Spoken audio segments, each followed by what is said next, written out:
Hello, everyone. Welcome to the DI 101 webinar series. My name is Lindsay John, and I'm the marketing specialist for TopBuild's family of companies, including Distribution International. If you are new to the DI 101 webinar series, it's an incredible resource offered to DI customers, partners, and associates. By partnering with our manufacturers, our industry experts, these webinars deliver informative presentations about industry trends, new technology, new products, and product applications. In order to fully support our customers, Distribution International offers products and solutions for multiple manufacturers and brands in many product categories. This webinar does not represent an endorsement for one manufacturer or brand over another. We pride ourselves in partnering with manufacturers that deliver products of the highest quality to our customers. We're extremely excited to welcome Johns Manville for today's webinar presentation. The presentation will include insights about the enhanced corrosion protection, ease of installation, and increased durability that Cross-Flo offers. Our presenter today is Eric Alley. We are proud to have such a great presenter with us today, and we thank him for his time. We'll field questions at the end of the webinar. To submit questions, please use the questions tab on the GoToWebinar control panel. You can submit your questions at any point during the webinar, and we will answer questions at the end. Without further delay, I will turn this over to Eric with Johns Manville. Okay, thank you, Lindsay. Appreciate the opportunity to present for DI today. I want to give you everybody a quick overview. My name is Eric Alley. I'm the industrial sales leader for Johns Manville. We're going to talk just real briefly about corrosion under insulation, CUI, which is kind of where we came up with the need for Cross-Flo jacketing. And then in the second half of the presentation, we're going to talk about a couple different ways that we can sell Cross-Flo jacketing to the contractor and maybe help them put a little bit more money in their pocket, some benefits that directly relate to the contractor. We spent a lot of time in the first half of the presentation. We'll talk a little bit about the time that Johns Manville has invested in specifying this product to engineers and asset owners, a lot of the work that we've done on the front end of this product. So real quickly, I don't know what we have for an audience here. We've got probably some new folks that are new to the industry. We've got some folks that are probably have been around a while. We're going to talk a little bit about Johns Manville industrial product offering. I wanted to mention for those that aren't available, we offer several different products to the industrial contractor out in the field. So we offer a water resistant calcium silicate. This product contains an XOX corrosion inhibitor that is part of the product. That's part of our CUI mitigation program. We also offer a hydrophobic expanded perlite product. Both calcium silicate and expanded perlite are available in block and pipe insulation. They both contain the XOX corrosion inhibitor inherent into the product. We also have a water repellent mineral offering. That mineral offering contains a mandrel wound pipe. We have industrial board available.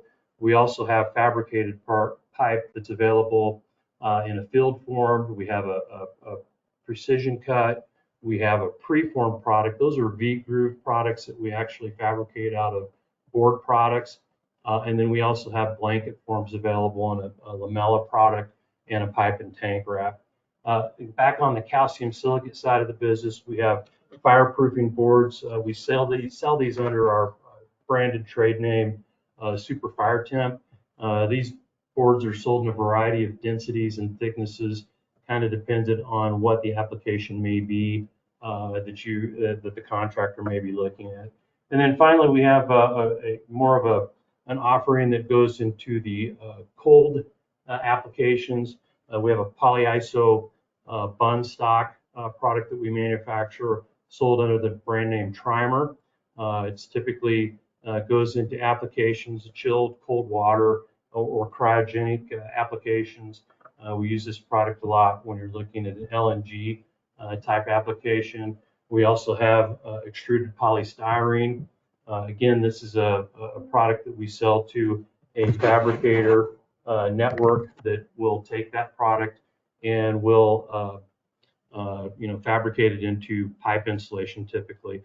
They may slice it into boards, but typically sold into manufactured into the pipe insulation, used typically refrigeration lines, that kind of thing. And so then we also have our metal jacketing and elbows and accessories that we're going to concentrate mostly on today. I wanted to take a look at our manufacturing locations for the industrial world. We'll start with our metal processing plants. Edmonton and Mississauga are both in Canada. Mississauga is in the Toronto market. These are processing plants where we bring in large coils of either stainless or aluminum. We have the ability to laminate, we emboss, we can cut these rolls down to smaller rolls, we can cut and roll these products. We have the same kind of capability in Houston, where we also stamp metal fittings in Houston. We do not have that capability in the Canadian locations, so we do ship our metal fittings from Houston up to the Canadian locations. Moving down, also in the Houston market, we have our LaPorte manufacturing facility where we manufacture our Trimer products. And then if you look in Fruita, Colorado, and Ruston, Louisiana, those are the sites of our calcium silicate manufacturing facilities. Brunswick, Georgia is where we manufacture our perlite products.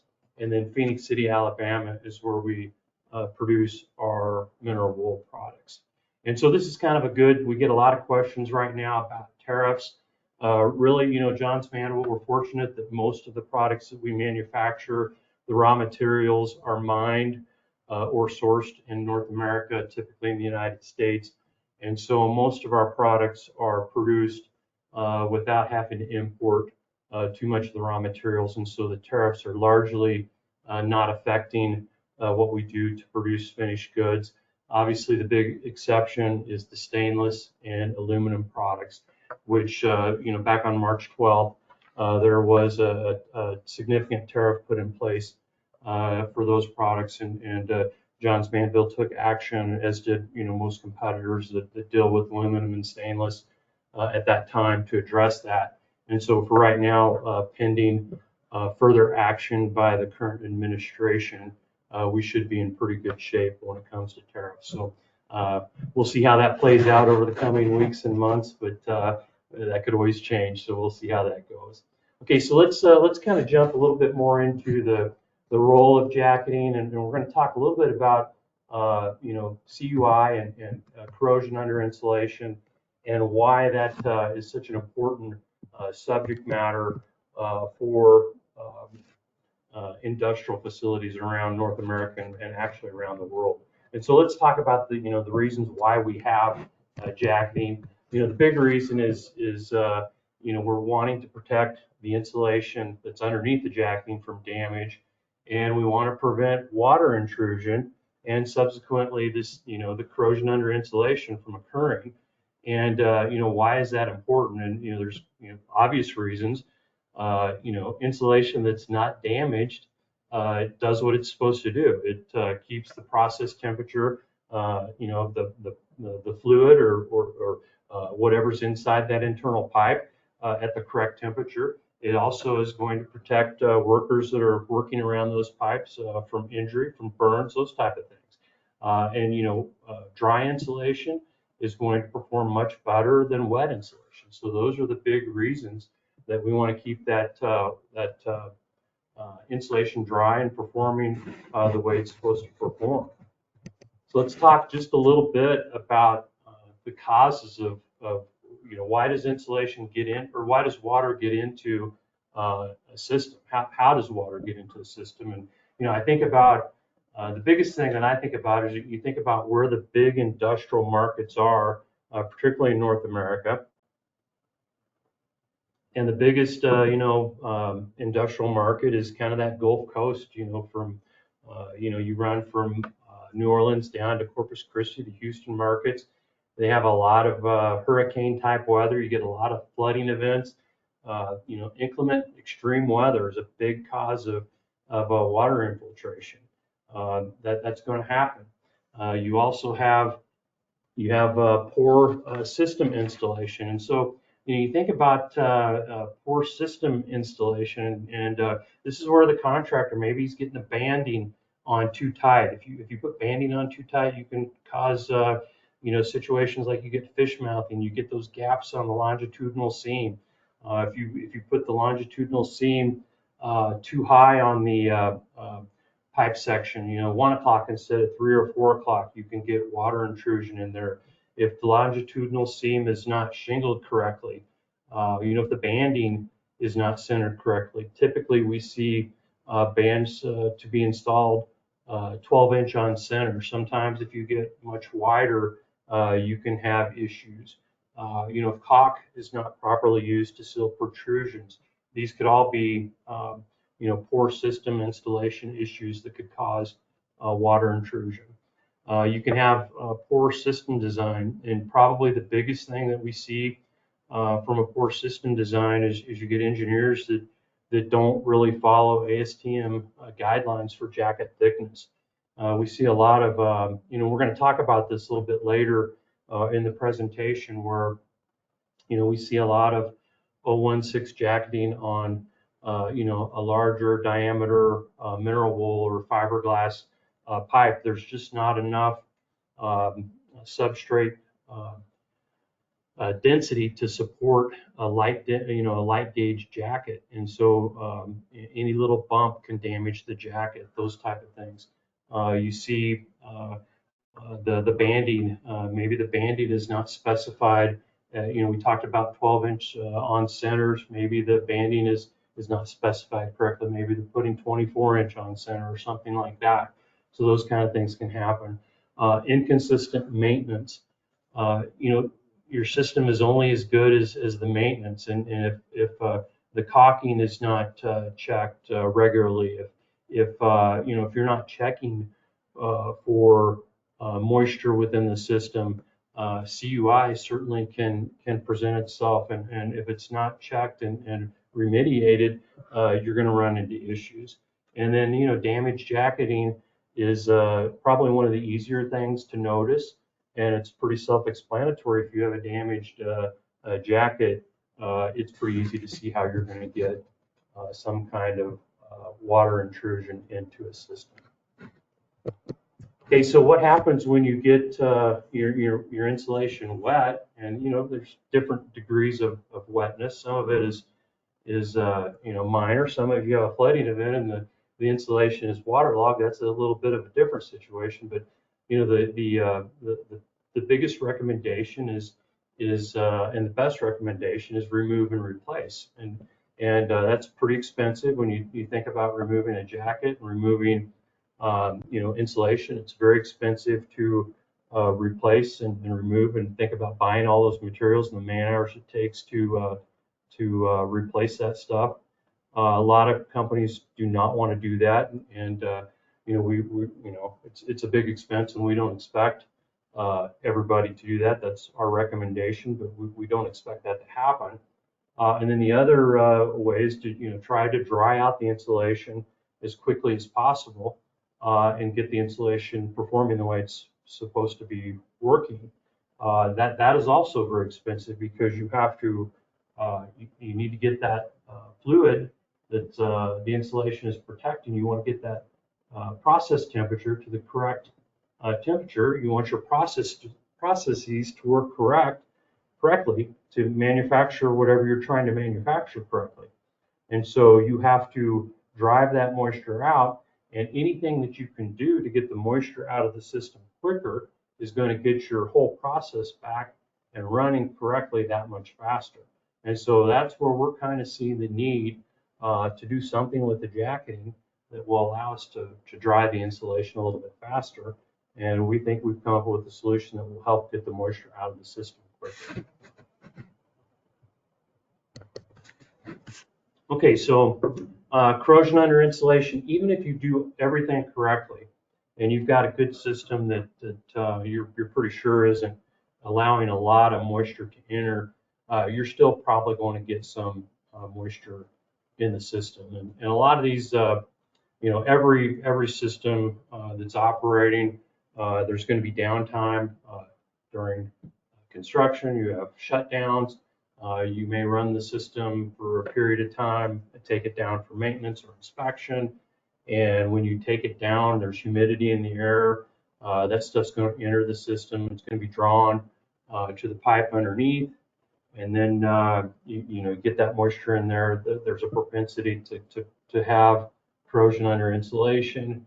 When you fire that, we're obviously talking about hot systems here. When you fire that back up, you're going to try to drive that moisture out, or you are going to drive the moisture out.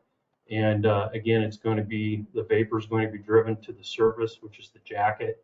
And what we're trying to do with Cross-Flo, and we'll talk about that some more, is just make an easier pathway to get that moisture out of the system. Okay. Let's talk again. We're breezing through this CUI portion because we've got a lot of data on our website that gets into this a lot more. We're just kind of talking about this briefly so we can get to the Cross-Flo portion of the presentation. Again, it's difficult to detect and can cause catastrophic failure. I live in the Denver area. We've got a refinery or two here in town. It's frequent. It doesn't happen every week, but once or twice a year, you hear about a fire, an explosion. Usually there's injuries or even a death or two that happens along with those. So these facilities are dangerous, and I consider them lucky when they don't have an injury or a death or a fatality when one of these things occur. You can see this is a pretty violent occurrence when you have corrosion and these pipes come apart. It's very violent and it's dangerous. And so it's very important that we do everything we can to minimize CUI in these facilities. Okay, so the second point, it impacts every kind of industrial facility, obviously refineries, chemical power, you name it, it's going to happen. CUI causes the most leaks in the petroleum industry. This is from a study that Mobil conducted 25 years ago. It's the same today as it was 25 years ago. And between 40 to 60% of all piping and maintenance costs are related to CUI. We know this is in the billions of dollars a year worldwide. And CU is associated with the lengthiest refinery downtimes. When you think about cutting out pipes and replacing pipes, all that kind of stuff. So, we're going to show a slide here that talks about strategies to avoid CUI. We've mentioned several of these things, properly designed and installed systems. We haven't talked about pipe coatings. There's a lot of companies out there that make great coatings. That's part of the strategy to help avoid CUI. We mentioned hydrophobic and water-resistant insulations. We have several. There are a lot of companies out there that have these type of products. Maintenance and inspection, repair, replace programs, those are all very important. Corrosion inhibitors. I'm sure that Johns Manville is not the only company that has those within their products. And then finally, we're going to talk a little bit about our jacketing that offers a path for water egress to get moisture out of the system as quickly as possible. And so the thought is that, do what you can. Your system's probably going to get wet, and you just want to do everything you can to keep it as minimal as possible. But if it does get wet, you want to dry it out as quickly as you can. And that's where Cross-Flo kind of comes into the thought that we're going to try to, the premise is that your system is going to get wet, and we want to try to help you get that system dried out as quickly as possible. And so what is Cross-Flo? And we're going to try to answer that question. Cross-Flo, cross-directional flow. You can see the pattern's much different than the traditional jacket, aluminum jackets, stainless steel jackets that are available on the market today. There hasn't been a lot of change in those jackets the last, 20, 30, 40, 50 years. You have your smooth jacket and you have your stucco embossed. Johns Manville sells those products as well. We have cross crimp, those type of things. This product has a diamond pattern, very distinctive diamond pattern. It's a deeply embossed product, much deeper than the stucco embossed that you currently find on the market.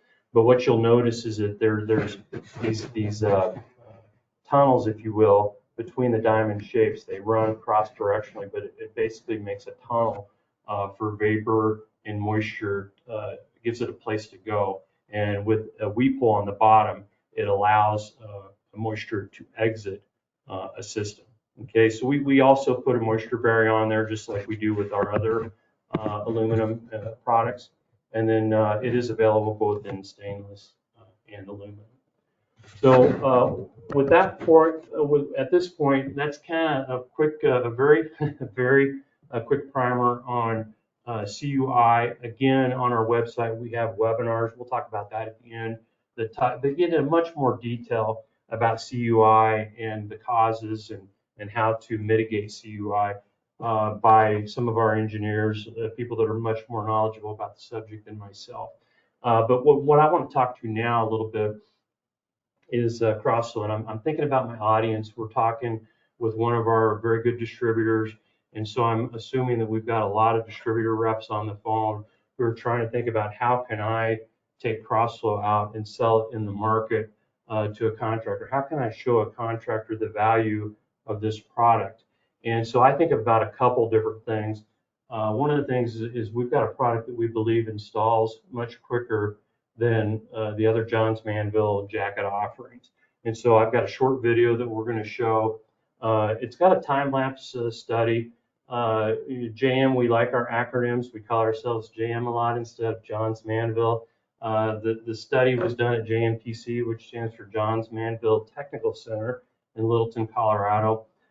We contracted with an industrial contractor, Apache, which is a very big name in the industrial contracting world, with a very experienced insulator by the name of Johnny Laredo. He installed both a smooth system and it's actually just a straight pipe smooth and a Cross-Flo system. And they both, we sped up. It's a time-lapse video, so you can, we're not going to show you how long it took in real time, but you can see that the Cross-Flo system went in much quicker. But at the end of this video, pay attention because there's a couple things that we point out why it installed quicker, and we'll summarize that after the video. It's about a minute and a half. And then we're going to get into a couple other things about why the product is much stronger, and we can talk about going back to that ASTM guidelines about why the product is stronger. It has to do with the deep corrugation and some of the things that we found out after we came out with the product and we weren't necessarily thinking about. When we first brought this product out, we had CUI on the mind, and some of these benefits came about after putting it in the hands of some contractors and engineers and asset owners that we weren't really thinking about. So I'm going to play this video, and then we'll come back to this here in just a second.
Okay, so there near the end of the video, it shows a couple of the benefits of using Cross-Flo, and one of the things that you'll notice, he showed a black marker and how easy it was to kind of draw a straight line without a straight edge, and an experienced insulator can actually take like a box knife, and basically without a straight edge, without marking the product,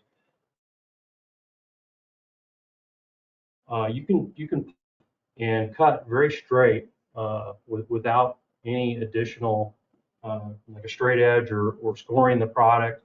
I've actually done it myself, and I'm not any kind of an expert. It actually cuts very well, and it I was at a product information workshop, which is a training that the JM puts on for new distributor employees. I think this was actually a Distribution International training last summer in our Defiance, Ohio location. And I cut multiple strips, probably an inch, inch and a half, off of a piece of Cross-Flo over and over. I just would score the product with a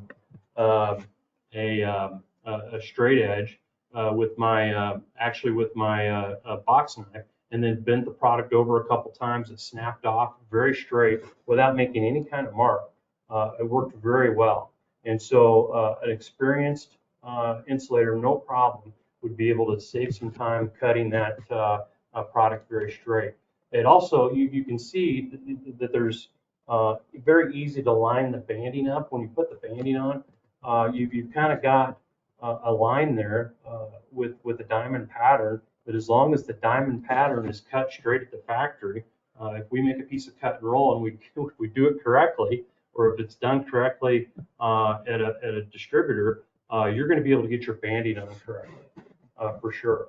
And then another piece that can't go unnoticed is the reduced friction compared to traditional jackets. They're particularly smooth.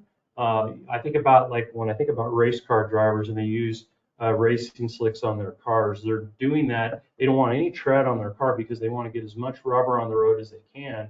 When you're using a smooth jacket, you're getting all that traction on the insulation, particularly if you're using a rigid insulation like Cal-Sil. And it's very difficult to move that jacket around. With Cross-Flo, you've got these high points, and it just moves much easier on the insulation. It moves very smoothly across itself, and so it's easy to adjust. It's easier to move and align the bands. It nests in upon itself. It's easy once you get it nested in there. You saw where he's able to work with the tension tool, and he can cinch up the banding and still adjust the jacketing, which is a big deal. Particularly when you're working one person. Oftentimes you're not going to need a second person to put that jacketing on. So there's some really nice time-saving benefits there for sure.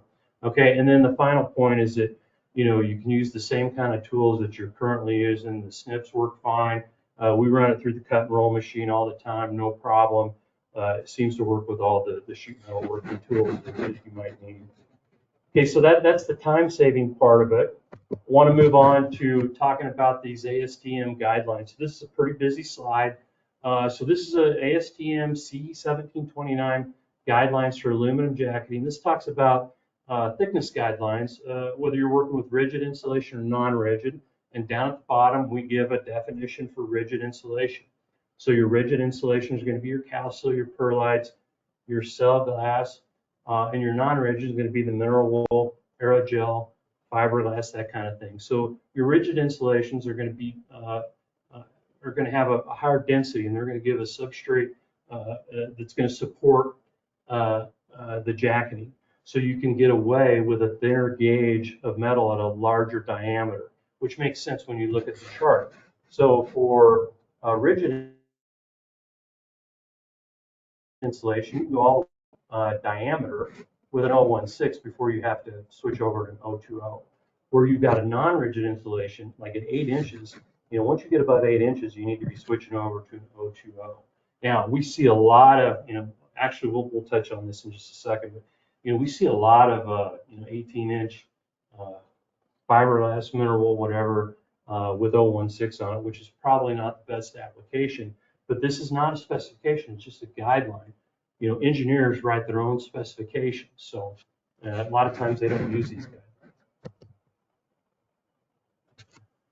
Now, one of the benefits of Cross-Flo is added strength. So let's talk about that a little bit. When you heavily emboss something, you're going to get added strength. And you think about this when you're driving down the road and you see a tin shed, you see corrugated tin on the roof. You don't see smooth tin on the roof. That's the reason we corrugate sheets, aluminum sheets. It's the reason we make box rib. We sell box rib. We don't sell smooth sheets. We put that corrugation in there because it makes it stronger. The same thing holds with jacketing. It's stronger. We didn't really think about this that much when we brought the product out, but we started handing out samples, and people were really confused. We'd hand somebody a sample of 016 Cross-Flo, and they would try to tell us that it was 020, and we're like, no, this is 016. But that extra added corrugation in there, when we emboss it, it just felt a lot stronger. And so we did some testing. And so I want to draw your attention down here to the lower right part of this bar graph. This is the testing that we conducted. And this is actually an ASTM test, D790. And what this test is we have, you've got two supports, and you lay a strip of 016 metal across there, and then from the top down, and it pushes on that metal, and it bends the metal down, and it measures how much force it takes to bend that metal to a certain position. And so that machine, we have one of these pieces of equipment here at JMTC, and we've measured our 016 smooth, our 016 stucco, and we've measured our 016 Cross-Flo. And what we found, and I don't know what these measurements mean exactly. I could certainly get that information, but we're getting 30% better measurements on our 016 Cross-Flo than we're getting on our 016 smooth or 016 stucco. So what that means is when we go back up here to table 3, which is that the guidelines that ASTM puts out there, remember that on rigid insulation at 24 inches, they want you to convert over to 020. What that means is we can take that now, we can add 30% onto that diameter, and instead of at 024, now we're looking at at 32-inch diameter before we need to convert to 020 with Cross-Flo. And when you look at non-rigid insulation, instead of converting it anything over 8-inch, we're looking at closer to 12 inches. And so what does that mean? Well, if you're looking at calcium, if I've got a 24-inch calcium, or if I have a 24-inch pipeline with 2 inches of calcium silicate on it, I can use an 016 Cross-Flo jacket on that and have no problem putting that on there. Whereas if I'm using the ASTM guidelines and I'm using smooth or stucco emboss, I should be using an 020 jacket. And same thing holds with a non-rigid insulation. If I've got a 6x2 mineral wool piece of insulation on a 6-inch pipe, technically I should be using an 020 smooth or stucco embossed jacket on there, where I could be using an 016 Cross-Flo jacket on there. And so we don't need to get into what the price of aluminum is, but we all know that 020 aluminum jacketing is going to be more expensive than 016 aluminum jacketing. And so this is an area where we could probably explain to an asset owner, we could explain to a contractor that you can use our 016 product in lieu of 020 product in certain applications. Okay, so we're going to summarize that here on this next slide. Again, we're talking about these ASTM guidelines. They're printed. Engineers sometimes go off the ranch and they use their own experience and their own preferences to write specifications. Again, those are guidelines. They're not a spec, but they're for reference by engineers to come up with their own specifications. The flexural strength up to 30% more. Again, we're using that ASTM D790 test to prove that out. And then I do want to mention this. After we put out some of these early samples and we realized that the fill of that 016 Cross-Flo was a lot stronger than what we were presenting, we came out with a new sample pack. And I would encourage anybody on the phone, get in touch with your local Johns Manville rep. We can get you a sample pack. These are 12-inch, I think they're 12-inch, maybe 11.5-inch square samples. There's 3 samples in this pack. There's a sample of 016 Cross-Flo, 016 stucco embossed, and 020 stucco embossed. And you can really feel the difference between the Cross-Flo and the stucco embossed. So it's a good sample to have. Okay, and then finally, I wanted to touch on the aesthetics of the Cross-Flo jacket. It just really looks nice. It goes without saying. This is actually, I think I've got another photo of this particular job. Some of the work just turns out really beautiful. It's a great looking product, and we've had many contractors tell us that, they just like the way it looks as much as anything. I've got a couple photos of some jobs that I want to show here to kind of wrap it up. This next photo is on a roof in Minneapolis at a hospital job. The photos you can't really see real well, but it looks outstanding up close and personal. This is the photo we've been sharing a lot. We actually have a project report that we've done. I think it's available online. We'll probably print copies out as well. This is a refinery up in the Seattle, Washington area.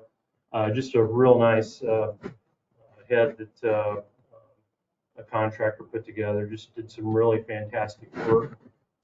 This is a little muffler that came out of the Canadian market. One of our Canadian contractors did, and you can see, we did not make this end cap. A contractor did that in the field. It's just a beautiful job on putting that together. It's just a fantastic muffler. Just really good work. This last photo, we supplied Cross-Flo jacketing to the SWCA craft competition. It's an annual competition. I believe it's annual. Down and typically I go. I was not able to attend this year. Down in the Houston market, the SWCA folks do a fantastic job, and several industrial contractors compete every year to do the best installation. And this is one of the photos that came from that competition. The product showed out real nice down there. Just a really good looking job, and we were very pleased, and we got a lot of good feedback from the contractors who used the product. And then finally, I wanted to show this last pipeline application that we installed. And I don't want to make any claims about this. This smooth product was installed, sometime previously to the new Cross-Flo product going in the foreground, but in the background you can see the hail damage that this smooth product has endured.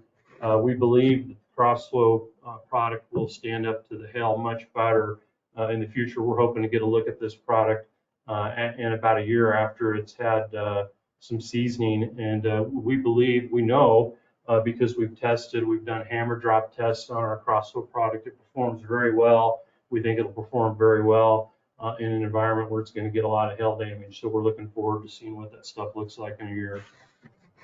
And then finally, I wanted to show where we stock the product, obviously in our metal processing facilities. We have 016 and 020 in aluminum stock in all 3 locations, as well as 304 stainless in an 016. And I think we've sold several projects on the aluminum side, and we've got one pretty good sized project that we're currently doing in stainless. So the product is starting to sell. Actually, when you put a new product out in the industrial world, the sales cycle is pretty long. We've had the product out for about 18 months, and a lot of times sales cycle on a new product can be 4 or 5 years, because if you're starting on a CapEx project, you got to get it on the ground floor. It takes a long time, a lot of specification selling. And we've been very pleased with how quickly we've been able to get the product into the market and start taking some jobs. So I think people, asset owners, and we've been in front of all of the large, if you think of the big refining companies. We've been in front of all of them, and we're starting to get a lot of good traction in front of those people. And so we feel like we're making good progress, and we think we're doing the right things, and we feel pretty good about where we're at right now with the sales on the product. So things seem to be moving along well. I want to talk real quickly about some of the resources. I've mentioned a couple times we have a lot of collateral available online. So if you go to our website, you can get on-demand webinars. A lot of times we have newer folks to the industry, newer employees attend a lot of these webinars. I just want to point out a couple of things. We have product training modules, we have training videos, a lot of things like that are available online on demand. And so if you go to our website and you click into the source, and you can find the source if you go into, obviously this is an interactive, but if you go into insulation and you go into the industrial section of the insulation, you can find along the left-hand side, if you go into any of these four areas, it'll give you an opportunity to click into and find online resources that will help you. There's a lot of these things, or these demos are on YouTube videos, all kinds of good stuff. So there's plenty of stuff online that we can help you with. You can certainly reach out to your local JM representative who can also help you find what you need online, or if you have a group of folks that want some training, we can certainly do that for you as well. And then finally, you can find us on social media. We're all over the place. We have a very strong marketing group that makes sure we're easy to find, and we are available in all of the trade associations and active in all of these things. Myself, I'm involved in several of these, and we'll be at the NIA convention at the end of here in about 3 weeks. I'll be in Phoenix at the NIA convention. I will also be at the SWIC convention at the end of May. I'll be at the WICA golf tournament the first week of May, so I get around and I'm available to have conversations if anybody sees me around. And with that, Lindsay, I think I'm about finished and pretty close to on time. So we will open it up. If there's a question or two, I'll do the best that I can to answer any questions that may have come up. Yes, please put your questions in the question panel. And Eric, thank you so much for your presentation today. Those job site photos are awesome to look at and see that product, out in the field where it belongs.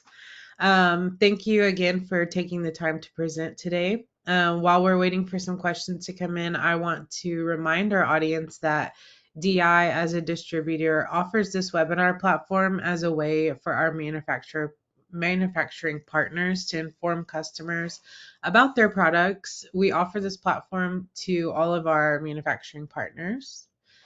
Any questions? I'm not seeing any come in. So if there are no further questions, we want to thank you all again for joining us and have a great rest of your day. Thank you. Thank you so much.